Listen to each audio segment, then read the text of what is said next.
Welcome to the Teacher's Toolkit for Literacy, the free podcast for motivated teachers and school leaders who want to inspire their students and school community in literacy learning. Make sure you subscribe to the show on your favourite podcast player, and for more amazing literacy resources, check out the show notes provided with every episode. Hi, I'm Sharon and I'm the host of A Teacher's Toolkit for Literacy. In every Toolkit episode, we bring you specific resources, tools, strategies, tips, techniques to help you in your job as a teacher of literacy. Firstly, we acknowledge and pay our respects to the Kaurna people, the traditional custodians whose ancestral lands we gather on. We acknowledge the deep feelings of attachment and relationship of the Kaurna people to country, and we respect and value their past, present and ongoing connection to the land and cultural beliefs.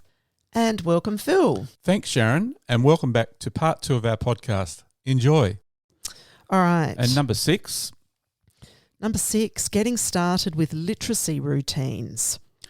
So all the things we've talked about, how do they all work together, really, isn't it? Yeah. So where does the writer's notebook fit? Where does the reading journal fit? Where does the classroom library fit? Where does the word wall fit? And why? So getting started with literacy routines, we've got for every grade level on Teachific, there is a category called literacy units by grade. Yep, the main category. Yep. Yes.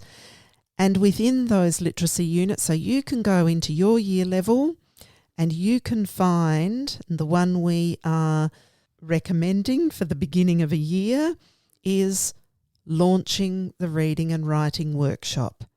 And so there is one page around the reading workshop and the routines and rituals and things we would think about for that, and one for the writing workshop.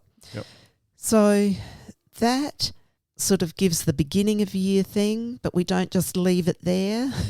We then have on offer for every year level other literacy units where reading and writing can be connected. So like a 4 or 5 week unit that you can... Or 5 or 6 week unit. That you can use. It's got a whole lot of resources on there for you to use. So it's really a planning outline. Yeah. And in fact, there is also a planner that may help. You might find helpful if you don't have a literacy routines planner. That may be of use, but the other units, other than the other literacy units after the launching one, will be things like it might be an author study, it might be a poetry unit, it may be, and that doesn't mean that everything about reading and writing has to be connected, but when we can connect, we of course just double. We just make sense, help out make sense for our children about the connectedness of the reading and writing processes. And then engagement goes up and up and up. Yes. Which is fantastic. We've also got podcasts on these. We've got The Art of Crafting the Reading Workshop, episode 17, and The Art of Crafting the Writing Workshop, episode 19. Fabulous. Yeah. And they're early episodes. Yeah. You know, and I think our earlier episodes... They were done in the 1800s. Or maybe, 1700s. I made that up. Anyway. Oh, did you? Yes. So they were early episodes, and I think that's probably another tip for us, that our early episodes of the Teacher's Toolkit for Literacy were really trying to establish some of those routines, the rituals and routines of high impact. Yeah. All right. I'm up to number 7. It's quite exciting, Sharon, isn't it? It's invigorating. It's really bringing everything together. Yes. Yeah. So number 7 is a word work resource. We've got a section. This is what I love again, is we've got a whole section dedicated to this on Teachific. So we have a main category called Spelling by Grade. And you can go into your grade and find a sample spelling planner. For foundation, there's 3 to span the year. But for all the other year levels, there is a 10-day sample planner of what are the elements of spelling that I can be, and that would involve each day some word learning and then some exploration around the very things that at that year level against the curriculum that we would be developing. So there are sample spelling planners for every year level to really, if you're feeling like, oh gosh, my spelling, where am I going with it? How can I start strong with something that can continue for the year? And it works so well when you connect your word work with your reading and your writing so that they're, Well, actually, can I just clarify something there? Yes, connect to reading and writing, but more importantly, connect to the reading process and the writing process. So using what we know about words as we are reading and as we are writing. So it might not be that in my reading, if my focus is, or in my writing, if I'm doing persuasive writing, I don't have to connect my word work to just things to do with persuasive writing. I think that's where I find myself having to clarify that a lot, actually. Right. It's more about how am I using, just like any reading or writing strategy shouldn't be, it's just for this type of writing that I need that. Or for this type of reading that I need it. Some things are very specific to that, but in general, it's if I know this, how can I use that at any time? These strategies and learnings should be not just specific to this. And did we talk about the spelling scope and sequence? No, we didn't. Right. So there is also within that spelling by grade section a spelling scope and sequence F to 6, which there's 2 different resources in there. One is an overview of all the year levels, of all the different aspects of spelling that we'd be looking at, and the other one's giving a little bit more detail. So if you are a school looking at what does spelling look like across the year levels, because I am just going to say the power of having some, consistent routines across a school so benefits our children. How do we learn a word? If I don't have to be taught, that every year and I can take that with me year upon year upon year upon year, so much stronger. Brilliant. Okay.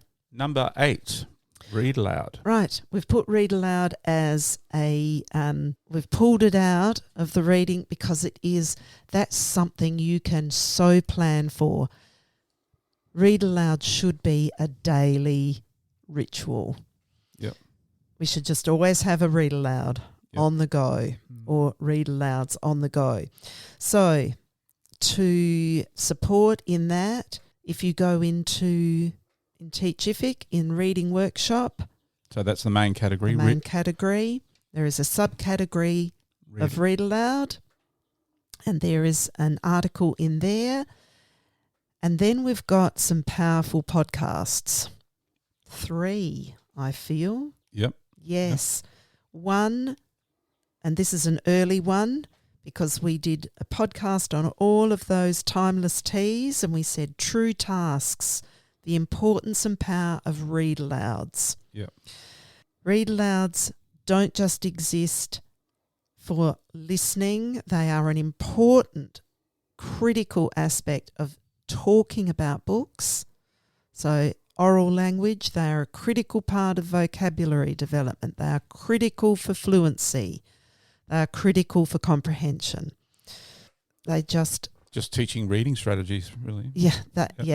And that's our vehicle for teaching reading strategies. So maybe we'll also just add into this little tip is that if over the holidays you're near a bookshop, go in and have a think, what might be some of the read alouds that I want to bring to my children this year. And I will just point people to a video that is in the making of one of our teachers who really talks about his Read Aloud program. It's just amazing. Yeah. Yes, yeah, and the intentionality of it. Yeah. One of your joys is having at least the book that you want. If you're in the older grades, what book are you going to start with? Yeah. Day one, reading aloud to what chapter book are you bringing to your students? To your younger ones, what 2 or 3 picture books are you going to begin with on day one? Yep, absolutely. Yeah. I love Mem Fox's podcast on Read Aloud. It's just especially on how to do it. You know, the techniques she uses. Yes. And that podcast is called Capturing Hearts and Minds Through Literature. Yeah, it's beautiful. Yeah. And if that isn't driving down what you want in your literacy program. Yep. We've got a third podcast, Read Aloud, A Critical Instructional Strategy. And we've already referenced the importance of that in across all those areas. And now number 9, Sharon. Right. Number 9, we're finishing off with assessment. Yep. And we've got 2 big arms to talk about on assessment. One of those is that you're conferring with students is just undeniably the most, so hearing your children reading and talking to them, observing, teaching on the spot is the most powerful support we can give to our students. So we have support for them and also direction for where you're going in your teaching. Yes. Yep. Yes. Yep. And actually both of these resources that we're talking about enhance each other. Yeah. So from the conferring side, the resources that we have available, so main category, reading workshop. In their reading conferences subcategory, you will find year level packs for reading conferences, as well as other templates and tools. And the teachers we interviewed the other day have used those tools again and again and again. So we can recommend them with confidence. Yeah. We also have a podcast, one of the Timeless Teas again, an early one called Transformative Tracking, the Reading Conference. Of course, conferences don't just exist for reading, but in this instance we've used it to talk about reading. And we also want to mention we dedicated 3 podcasts recently to the Listening to Reading, Watching While Writing protocol. By Nell Duke. And team. Yep. Now that protocol I have been trialling with teachers this year. Yep. And more and more schools, once I've mentioned it with schools, people are picking it up and saying that, number 1, it's a reading and writing protocol. Number 2, it's just what we've been looking for. Yes, and research here has given us such clarity around what we can be looking for, how we can be capturing it easily, and we see a powerful link between that protocol and the conferring that we are doing with our students. Yes, of course. So as we're using that protocol as a pro forma that we can be using, that can then really strengthen and focus the conferring that we're doing with our students and the recording of that. Yeah, and that podcast has got links to all the resources you need. So, yes, yeah. In the show notes. In the show notes. It's going to be a very long list in the show notes. It will also be in the newsletter. I think it can be a real anchor for what successful teachers are really thinking about setting up and anchoring in the life of literacy across a year. Yeah. It's not one-off things. These are ongoing and really, routines, rituals and really of the year. Really set you up with a solid start for next year. Yeah. If you're going on long car trips during the holidays, you've got a series of podcasts that you can listen to. Or just what is that one thing that you have been... Yeah, start with one thing. Please don't be overwhelmed by all of this. No. I think it's... And I'm...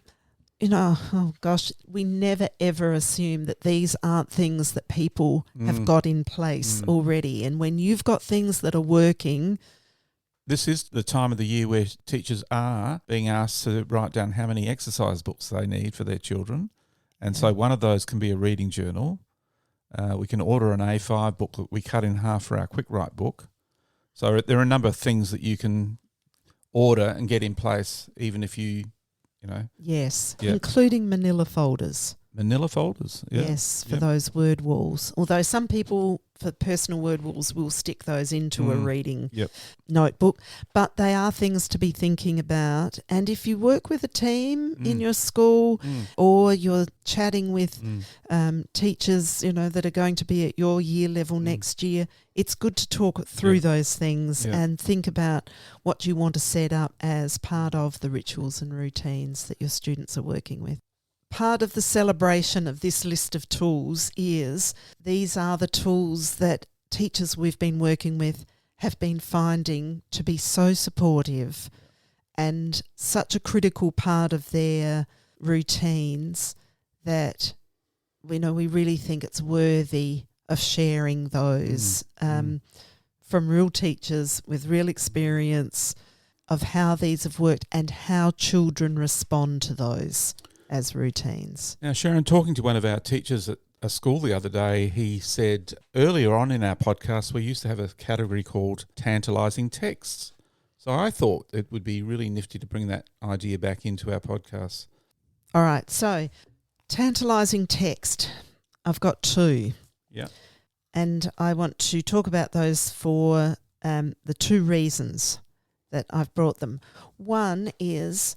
with one of the schools that I'm working with, we are really thinking intentionally about what chapter books can we bring to our year 2 and 3 students. Because that is the time where our year 2s and 3s, our 8, 9-year-olds are moving into, and we want to be supporting them to move into chapter books. So one of the things I've spent this last week doing is just going through my collection of books and then going to bookshops to be looking at what kinds of books might be tantalising books to bring to our students. So this one I've chosen because I think this would make a great early chapter book read aloud for our year 2s and 3s, and it's a Michael Mapurgo book. Michael Mapurgo is an author whose literary qualities of writing are extraordinary, are beautiful. This is the book called The Fox and the Ghost King. I am going to read the blurb on it, and it begins with a quote from the book. "Every fox in the whole town, in the whole country just about, is a football fan. And we all have an impossible dream." Intriguing. "In a cosy den under a garden shed lives a family of foxes. They love to watch football. All foxes do. But their favourite team keeps losing and losing, and it seems like things will never look up. That is, until Daddy Fox finds the ghost of a king buried underneath a car park." Some of you will know who that king would be. "A king who wishes only to be free. 'Release me,' says the Ghost King, 'and I can do anything. Just tell me your greatest wish.' And for these football-loving foxes, might everything be about to change?" So it is how many pages? 143 pages, 144 pages. And short chapters. Short chapters. It has got beautiful ink wash drawings, illustrations through it. Each chapter has a title. So chapter 1, Over the Moon. And that page is an illustrated page.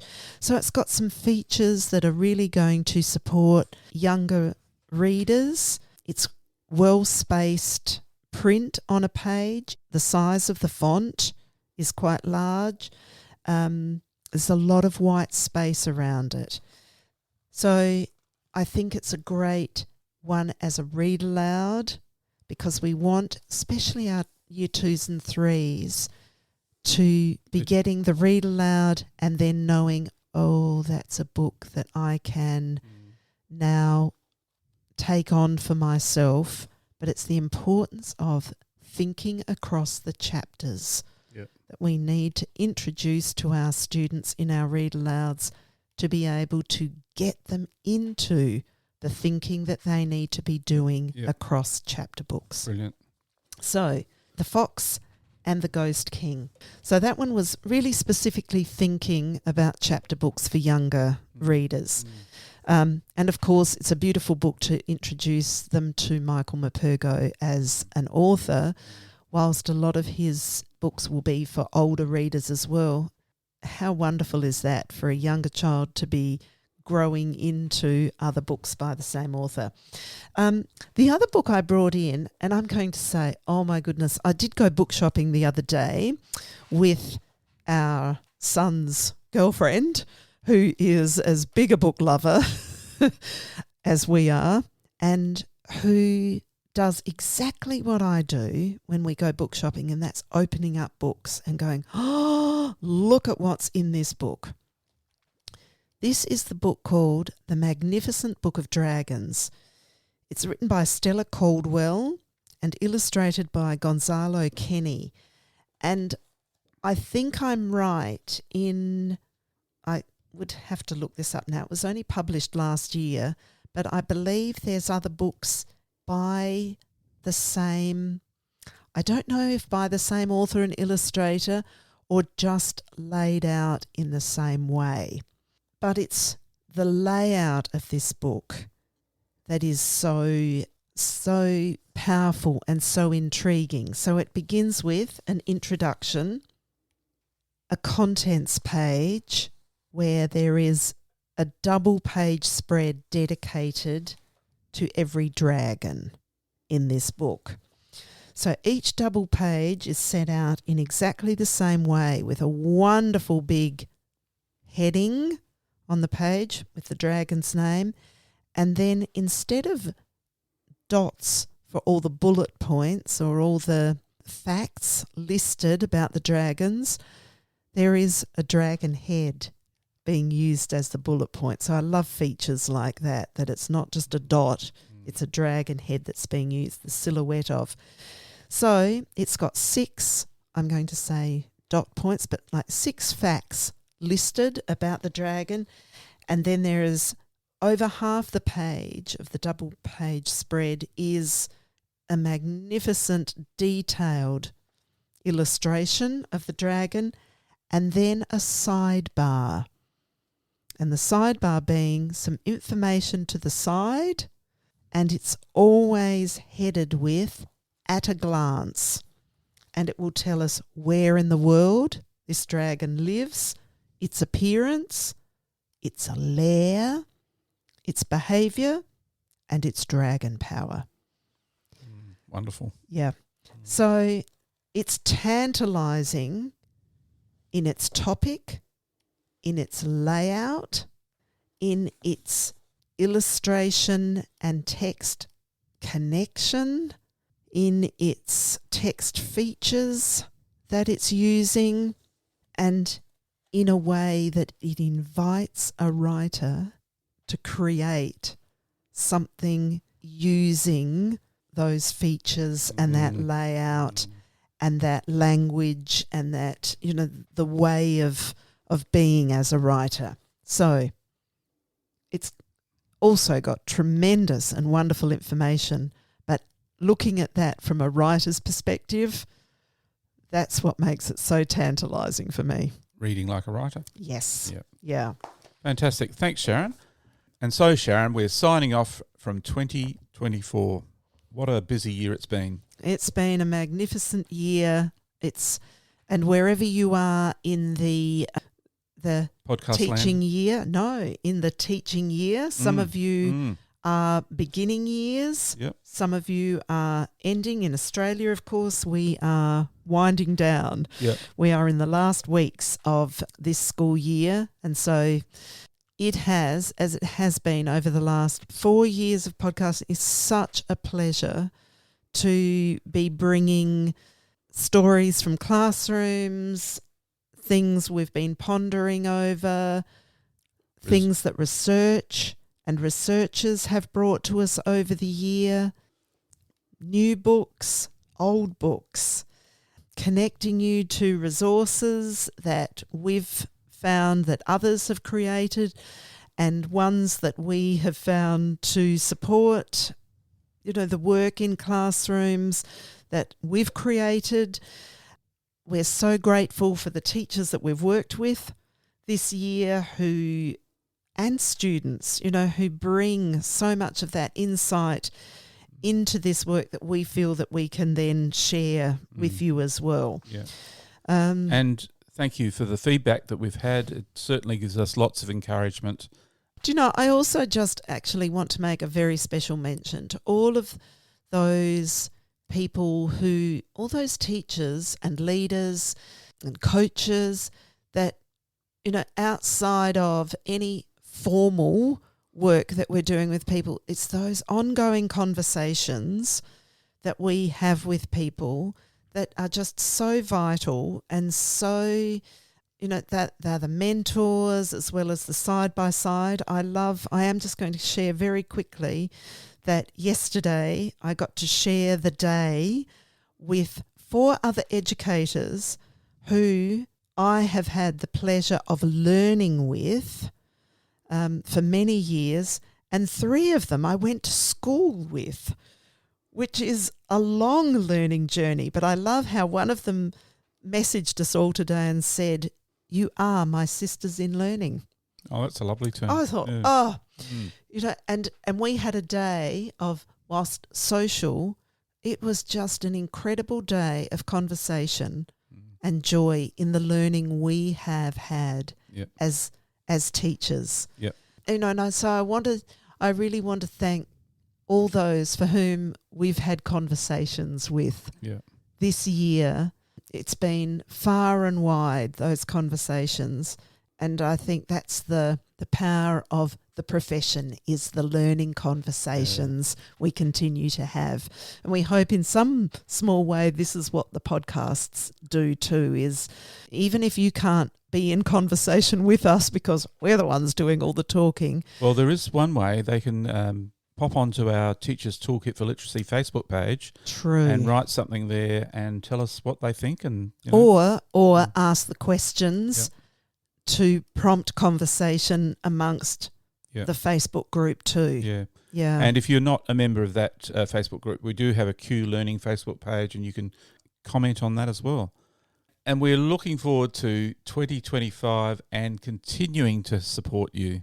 Yeah, very much looking forward to it in all of the ways. Thank you everyone for being such a critical and wonderful and valuable part of our community. And we look forward to you joining us in 2025. Thank you, everyone, and bye for now. Bye. Thanks for listening to the podcast. To make sure you don't miss any literacy learning tips and insights, please subscribe to our show on your favourite podcast player. At Q Learning, our literacy specialists draw on over 30 years of teaching and international consulting experience to deliver world-class learning solutions. We equip, empower and support teachers to become their authentic selves. To find out about upcoming webinars and about how Q can help you and your school, visit qlearning.com.au. And you can get even more amazing teaching resources right now at teachific.com.au. Stay tuned.